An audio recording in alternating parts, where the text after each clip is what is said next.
पहला शत्रु इस्लाम, दूसरा शत्रु ईसाईयत बहुत तेजी से बढ़ रही है इस देश में, और तीसरा शत्रु वामपंथ विचारधारा, वामपंथी लोग, और चौथा शत्रु अपना हिंदू, गद्दार हिंदू, भाईचारे की बात करने वाला हिंदू, सेकुलरिज्म की बात करने वाला हिंदू। यह भी कम शत्रु नहीं है, इससे भी सावधान होने की आवश्यकता है। अच्छा, एक बात सोचो, इस देश में 500 साल तक हमने राम मंदिर की लड़ाई लड़ी, 500 साल हो गए, कितना बलिदान लोगों का हुआ। इतने बलिदान के बाद हम अयोध्या में राम मंदिर बनवा पाए। अगर इस देश में भाईचारा होता तो एक राम की जन्मभूमि पर एक राम का मंदिर बनवाने के लिए इतने बड़ा संघर्ष हमको करना पड़ता क्या? प्रेम और भाईचारे की बात तो ये थी, भैया ये तुम्हारा मंदिर था, तुम अपना मंदिर बनाओ, हमारा मतलब क्या है, हम तो दूसरी जगह मस्जिद बना लेंगे कोई। लेकिन 500 साल हमको लगे, हमने लड़ाई लड़ी, हमारे सारे मंदिर तोड़े, लेकिन वो हिंदू आज भी इनको अपना भाई मान करके बैठा है। अब इस हिंदू को कितना कौन समझाए। अच्छा देखो, दुर्भाग्य इस बात का देखो, पहलगांव के अंदर 27 लोगों को मारा गया, धर्म पूछ करके मारा गया, उनके पेंट उतरवा करके चेक कर करके फिर मारा गया। उसमें एक करनाल का, हरियाणा का एक जो है ना, एक सेना का जवान भी था। चलो वो तो शहीद हो गया, मर गया बेचारा।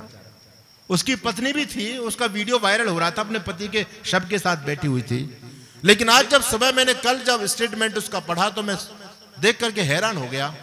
इतना होने के बावजूद उसकी पत्नी बोल रही है कि इस देश में हिंदू मुस्लिम की राजनीति को बढ़ावा नहीं दिया जाए। हम मुसलमान भाइयों का सम्मान करते हैं, और जो मेरे साथ में हुआ, जो पहलगांव के अंदर हुआ, उसको हिंदू मुस्लिम के एंगल से नहीं देखा जाए। इस देश में हमको अमन चैन चाहिए। इतने पर भी आंखें नहीं खुल पा रही हैं। उसका पति मर गया, विधवा हो गई, इतने लोगों का जो है ना कत्लेआम कर दिया, फिर भी इन हिंदुओं की अकल नहीं खुल पा रही है। बंधुओं, कौन इनको समझाएगा, कैसे हिंदू जाति बचेगी?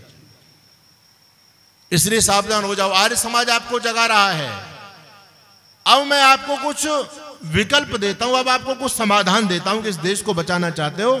देखो, दुश्मन तो है आपके सामने और उसकी योजना भी आप देख रहे हैं बहुत अच्छी तरह से। अब आप बच कैसे पाओगे, समाधान क्या हो सकता है? महर्षि दयानंद जी महाराज की 200वीं जयंती के उपलक्ष्य में आर्य समाज के विद्वानों ने एक योजना बनाकर के, सभा ने योजना बनाकर के काम करना शुरू किया, इस हिंदू को कैसे बचाया जाए। तो हिंदू को बचाने के 3 उपाय हमारे विद्वान लोगों ने निकाले, और उन पर काम करना अत्यंत आवश्यक हो गया है। मैं बार बार कहता हूं कि सरकारों के भरोसे मत बैठिए, सरकारें आपको बचाने वाली नहीं है भाई। अगर बचना चाहते हो तो खुद अपनी तैयारी करो, पुरुषार्थ करो, अपनी योजना बनाओ, तब आप जाकर के बच पाओगे। पहली योजना, अगर आप अपना बचाव चाहते हैं तो सबसे बड़ी समस्या आज हमारे साथ में आ रही है, जिसकी तरफ मैंने अभी संकेत किया, इस देश में आने वाले समय में आपकी सरकारें नहीं होंगी, क्योंकि हमारी संख्या का रेशो प्रतिदिन घटता चला जा रहा है। इसके लिए क्या करना है? इसके लिए परिवार बढ़ाना है, परिवार घटाना नहीं है। इसलिए हम लोगों ने नारा दिया कि रिश्ते बचाइए। रिश्ते बचाने का मतलब समझ गए? आज हिंदुओं के रिश्ते नहीं बच पा रहे हैं। एक बच्चा है घर में तो कितने रिश्ते खत्म हो गए। चाचा का रिश्ता खत्म, मामा का रिश्ता खत्म, फूफा का रिश्ता खत्म, मौसा का रिश्ता खत्म, कितने सारे रिश्ते खत्म हो गए एक बच्चे के कारण। अब हम जब अपने रिश्ते नहीं बचा पा रहे तो क्या राष्ट्र को खाक बचाएंगे? सोचने वाली बात है। ये रिश्ते हमारे लिए सुरक्षा कवच होते हैं। परिवार हमारा सुरक्षा कवच है। जब कोई जीवन में दिक्कत आती है तो परिवार के लोग संभालते हैं। जब हमारे परिवार खत्म होते चले जा रहे हैं तो हमारे जीवन में जो संकट आएगा कौन हमको संभालेगा, और राष्ट्र पर संकट आएगा तो कौन संभालेगा? सोचने वाली बात है। हिंदू को बेवकूफ बनाया सरकारों ने खत्म करने के लिए। पहले हमारे परिवार बड़े होते थे। यहाँ जितने बुजुर्ग बैठे हैं, मैं पूछूं तो भाई कितने भाई थे, कहते जी 8 भाई थे, 10 भाई थे। आपके बच्चे कह रहे हम पर 4 बच्चे हैं, 6 बच्चे हैं, और आपके पोते कहते हैं हमारे बच्चों पर तो एक ही बालक है जी, हम 10 से 1 पर आ गए। कितना घटते चले जा रहे हैं। अच्छा, प्रॉपर्टी हमारी 50 गुना बढ़ रही है। प्रॉपर्टी पहले नहीं थी, लेकिन आज के जमाने में प्रॉपर्टी खूब बढ़ रही है, लेकिन संख्या कम हो रही है हमारी। अर्थ सिद्धांत कहता है कि प्रॉपर्टी पर कब्जा उसका होता है जिसकी संख्या ज्यादा होती है। और गांव में एक कहावत चलती है, जिसकी लाठी उसकी भैंस। भाई जिसकी संख्या ज्यादा होगी उनका अधिकार होगा। आप प्रॉपर्टी ज्यादा कमा लीजिए, अगर आपके पास में संख्या नहीं है तो ये सारी प्रॉपर्टी संख्या वालों के पास में चली जाएगी। दूसरी बात मैं आपके बीच में जो कर रहा हूं उस पर ध्यान से आप उस पर चिंतन कीजिएगा और सुनिएगा। इसके अलावा दूसरा कोई उपाय नहीं है तुम्हारे बचने का। रिश्ते बचाइए। वेद कहता है कि कम से कम 10 संतान पैदा करो। वेद ने क्या कहा बोलो? अरे क्या कहा वेद ने? वेद ने कहा कम से कम 10 संतान पैदा करो। हम वेद को मानने वाले 1 संतान पर आ गए, और जो वेद को नहीं मानते हैं वो वेद की बात को पूरी तरह से फॉलो कर रहे हैं। वो 17 बच्चा पैदा कर रहे हैं। तो जब इनकी आबादी होगी तो सरकार इनकी बनेगी। दूसरी बात, अब आ जाइए, वेद ने कहा, क्यों कहा वेद ने कि 10 संतान पैदा करो? ये तो एक 10 की बात है, ये नहीं कि आप 10 ही पैदा करो भाई। आप ज्यादा करो, कम कर लो, कोई बात नहीं। 10 नहीं है तो आप 9 करो, 9 नहीं तो 8 करो, 8 नहीं तो 7 करो, 7 नहीं तो 6 करो, 6 नहीं तो 5 करो, और 5 नहीं तो 4 करो, और 4 भी ना कर सको तो चुल्लू भर पानी में डूब मरो। और इसलिए क्यों कह रहा हूं मैं इस बात को? मैं इसलिए कह रहा हूं कि यदि आपकी 4 औलादें होंगी तो आपके रिश्ते बच जाएंगे।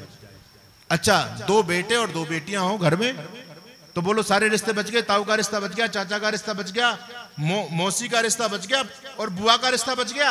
मोमेरे भाई हो जाएंगे, मौसेरे भाई हो जाएंगे। अरे सारे के सारे रिश्ते बचेंगे नहीं बचेंगे? तो इसीलिए हमारे पूर्वज कम से कम, आज मोहन भागवत भी इस बात को कह रहे हैं। आर्य समाज के विद्वान तो पहले से कहते थे भाई परिवार बढ़ाओ। पहले हमारा परिवार बड़ा होता था, लेकिन ये दुष्ट जो लोग थे ना, देशद्रोही लोग, इन्होंने हिंदुओं को नष्ट करने के लिए एक नारा दिया, छोटा परिवार सुखी परिवार। तो हम लोग फिर छोटे परिवार पर आ गए। हालांकि छोटा परिवार सुखी परिवार नहीं होता, बड़ा परिवार सुखी परिवार होता है। हमने पूछा फिर सरकारों से भाई कितना छोटा होना चाहिए, तो सरकारों ने फिर बेवकूफ बनाया हमको कि 2 या 3 बच्चे घर में लगे, अच्छे 2-3 बच्चे तक परिवार होना चाहिए, इससे ज्यादा नहीं होना चाहिए। फिर 3 बच्चे पर हम लोग आ गए, और फिर सरकार ने फिर नारा बदल दिया, यूरिया के कट्टों पर लिख करके आने लगा, हम 2 हमारे 2। फिर हिंदू समाज 2 बच्चों पर आ गया। अब फिर नारा बदल गया है। आजकल लोग कहते हैं कि शेर का बच्चा एक ही अच्छा, शेर का बच्चा एक ही अच्छा, एक ही औलाद पर्याप्त है, इससे ज्यादा बच्चे नहीं होने चाहिए। और बंधुओं, आज प्रेजेंट की मैं यदि बात करूं तो शेर का बच्चा एक ही अच्छा भी खत्म। अब तो लोग कह रहे हैं बच्चा ना बच्ची और नींद आए अच्छी।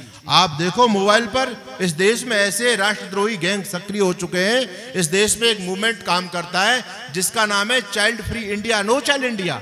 मैं अपनी तरफ से कुछ नहीं बोल रहा, आप गूगल पर सर्च कीजिएगा, चाइल्ड फ्री इंडिया डाल दीजिए अपने मोबाइल पर, आपको पता चलेगा देश में कितना बड़ा षड्यंत्र चल रहा है। हिंदू समाज के बच्चों के, पढ़े लिखे बच्चों को, बड़े धनी बच्चों को ये मूवमेंट फंसाता है अपने आप में, उसको अपना सदस्य बनाता है। और उन पढ़े लिखे बहुत बहुत बड़े धनाढ्य बच्चों के दिमाग में एक बात डाली जाती है कि तुम शादी मत करना, और शादी करना भी तुमको पड़ जाए ना तो फिर बच्चा पैदा करने की भूल जीवन में कभी मत कर लेना। बच्चा मत पालना, उससे अच्छा बंदर पालो, कुत्ता पालो, मोर पालो, गधा पालो, वो सब ठीक है, लेकिन बच्चे पालने की भूल कभी मत कर देना। अच्छा, 1000 करोड़ का मालिक है उसका बाप, और बेटा कह रहा है मैं बच्चा नहीं पैदा करूंगा, तो फिर 1000 करोड़ की प्रॉपर्टी का मालिक कौन बनेगा बताओ आप? जिसकी संख्या होगी वही तो बनेगा।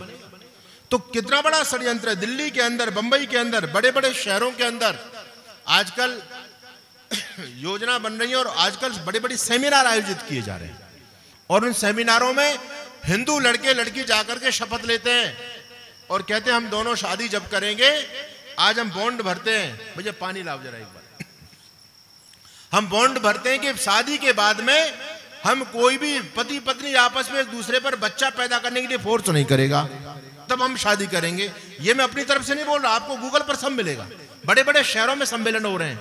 तो कितना बड़ा षड्यंत्र इस हिंदू को खत्म करने के लिए चल रहा है। मुसलमान नहीं इस षड्यंत्र में फंस रहा है, ईसाई नहीं फंस रहा है, केवल हिंदू समाज फंस रहा है। इसलिए हिंदुओं, यदि आने वाले समय में अपने देश को, धर्म को, संस्कृति को बचाना चाहो तो भाई इस पर तो काम आपको करना पड़ेगा। और इजराइल को आप जाकर के देखो, इजराइल के अंदर यहूदी रहते थे, उन्होंने भी हिंदुओं की तरफ मूर्खता की। आज दुनिया से यहूदी खत्म हो गया, अब धरती पर केवल 70 लाख यहूदी बचा है, और पूरा यहूदी इजराइल के अंदर आज खड़ा हो गया है, और उसने ये संकल्प ले लिया है कि हम अपने धर्म को समाप्त नहीं होने देंगे। अब तक हमने जो मूर्खता की है, अब वो मूर्खता दोबारा नहीं दोहराएंगे। अब यहूदियों ने ये संकल्प लिया कि हम अपनी आबादी बढ़ाएंगे और हम संघर्ष करेंगे। और आपने लोगों ने देखा, इजराइल एक छोटा सा देश है और चारों तरफ से गोल टोपी वालों से घिरा हुआ है, लेकिन वो बहुत स्वाभिमान के साथ में जीता है। ऐसी बहादुरी हमारे अंदर होनी चाहिए। तो पहली बात मैंने आपके बीच में कही कि रिश्ते बचाइए। रिश्ते बचाने का मतलब आप समझ गए होंगे। रिश्ते बचाने का मतलब परिवार बढ़ाइए। परिवार बढ़ेगा तो आपका रिश्ते बचेंगे, परिवार बढ़ेगा तो आपका धर्म बचेगा, परिवार बढ़ेगा तो आपका देश बचेगा, और परिवार बढ़ेगा तो आपकी संस्कृति बचेगी। आज हिंदू समाज के पास केवल एक बच्चा है और सभी उस एक बच्चे को डॉक्टर बनाना चाहते हैं, इंजीनियर बनाना चाहते हैं, आईपीएस, आईएएस जज बनाना चाहते हैं। कोई भी अपने उस एक बच्चे को गुरुकुल में पढ़ाना नहीं चाहता भाई। अच्छा, जब गुरुकुल में आपके बच्चे नहीं पढ़ेंगे तो क्या गोल टोपी वालों के बच्चे जाएंगे क्या गुरुकुल में पढ़ने? ईसाइयों के बच्चे जाएंगे क्या? गुरुकुल हमारे, गुरुकुल विद्या हमारी गुरुकुल विद्या समाप्त हो जाएगी। जब हमारे बच्चे गुरुकुलों में नहीं जाएंगे तो आपकी संस्कृत भाषा खत्म, संस्कृत भाषा खत्म। और संस्कृत भाषा खत्म होगी तो क्या होगा? आपके वेद शास्त्रों में क्या लिखा है कोई समझ पाएगा क्या? आपके शास्त्र खत्म, संस्कृत खत्म हुई तो आपके शास्त्र खत्म हो जाएंगे, और यदि आपके शास्त्र खत्म हो गए तो आपकी संस्कृति खत्म हो जाएगी, याद रखना। और संस्कृति खत्म हो गई तो आप लोग खत्म हो जाओगे। अरे पाकिस्तान तो आज भी है, वो जो क्षेत्रफल है, क्षेत्रफल तो आज भी है। 15 अगस्त 1947 से पहले आपके पास था, वो भूमि तो आज भी है, भूमि खत्म नहीं हुई। क्या खत्म हुआ? उस भूमि से आपकी संस्कृति खत्म हुई। आपकी संस्कृति खत्म होगी तो वो भूमि आपके हाथ से चली गई। दूसरी संस्कृति को मानने वाले लोग वहां पर पैदा हो गए। इसलिए मेरा निवेदन आप लोगों से है कि संस्कृति की रक्षा करना आपका परम कर्तव्य है। अपनी संस्कृति को बचाओ, और संस्कृति बचेगी गुरुकुलों से, संस्कृत विद्या को पढ़ने से। इसलिए भाई कम से कम राष्ट्र के लिए एक संतान आपकी होनी चाहिए, राष्ट्र के लिए। आने वाले समय में ये बाबा जी नहीं मिलेंगे आपको ढूंढने से, आने वाले समय में सन्यासी नहीं मिलेंगे। हमसे कहते हैं जी कोई सन्यासी बताओ। अरे सन्यासी को पेड़ों पर लटकते हैं क्या? सन्यासी तो बनना पड़ता है, बनाए जाते हैं। अब तुम्हारा एक बच्चा है, उसको पपोरने के लिए अपने घर में रख लो या गुरुकुल में भेज दो। भाई गुरुकुल में भेजोगे तभी तो वो संस्कृत का विद्वान बनेगा, तो आपकी संस्कृति बचेगी, आपका धर्म बचेगा। इसलिए आजकल का जो समय है ये बहुत संकट का काल है, और इसमें संकल्प के साथ हम सभी आगे बढ़ेंगे। तो पहला संकल्प आप लोग जरूर लेकर के जाइएगा, अपनी बहन बेटियों को समझाइएगा। देखो आजकल एक इतना बड़ा षड्यंत्र चला इस देश में कि जो बहन ज्यादा बच्चा पैदा करे तो उसको हीन दृष्टि से देखते हैं लोग। ये तो अशिक्षित है, ये तो मूर्ख है, गंवार है, ये तो इतनी बालक पैदा करती है। ये आपको मिटाने का षड्यंत्र है। एक मुसलमान मदरसे के अंदर एक इंटरव्यू मैंने देखा, उसमें बच्चियां थी मदरसे के अंदर। एक बच्ची से एक पत्रकार ने प्रश्न कर दिया, तू क्या करेगी बड़ा होकर के? तो जानते हो उस बच्ची ने क्या जवाब दिया? बड़ा गजब का उसने जवाब दिया। उसने कहा कि मैं बड़ी होकर के ज्यादा बच्चा पैदा करूंगी। पत्रकार बड़ा दंग रह गया, ये क्या बोल रही है छोटी सी बच्ची? बोले तू ज्यादा बच्चा क्यों पैदा करना चाहती है? बोले ज्यादा बच्चा पैदा करूंगी तो मेरे बच्चे जिहाद के लिए जाएंगे, वो धर्म की लड़ाई लड़ेंगे। मैं अपने बच्चों को धर्म के लिए भेजूंगी। और तो मैं कुछ नहीं कर सकती, लेकिन धर्म के लिए अपनी संतान तो दे सकती हूं। राम प्रसाद बिस्मिल का नाम आप लोगों ने सुना होगा। राम प्रसाद बिस्मिल को जब फांसी हो गई, राम प्रसाद बिस्मिल की मां आर्य समाज के कार्यक्रम में गई। वो बुढ़िया थी बेचारी, एक ही बेटा था, वो देश के लिए काम आ चुका था। और कोई सन्यासी वहां बोल रहे थे कि देश को आज बलिदान की आवश्यकता है, देश को नए रक्त की आवश्यकता है, देश को नौजवानों की आवश्यकता है। कौन अपने बेटों को बलिदान देगा इस देश के लिए? तो राम प्रसाद बिस्मिल की बूढ़ी मां खड़ी हो जाती है और कहती है, स्वामी जी मेरे पास एक बेटा था, उस बेटे को मैं देश के लिए बलिदान दे चुकी हूं। अब मेरे पास कोई दूसरा बेटा नहीं है देश के लिए देने के लिए, और मैं अब खुद बूढ़ी हो गई, अब मेरे पास दूसरा बच्चा भी नहीं हो सकता। अब तो मेरा जो बूढ़ा शरीर है इसके लिए तुम कोई सेवा बता दीजिए, मैं देश की क्या सेवा कर सकती हूँ। बंधुओं, ये हमारी संस्कृति थी। ये थी राम प्रसाद बिस्मिल की माँ, जिसने देश के लिए अपना बेटा बलिदान दिया था। आज बलिदान की आवश्यकता पड़ेगी, कौन बलिदान देगा आप बताओ? आपके बच्चे तैयार हैं क्या?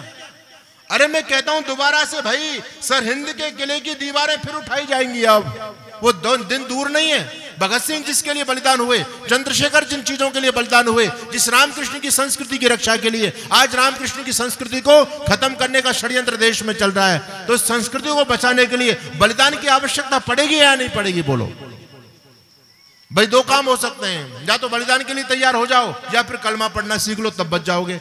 बाकी बचने का कोई दूसरा उपाय नहीं है इसके अलावा।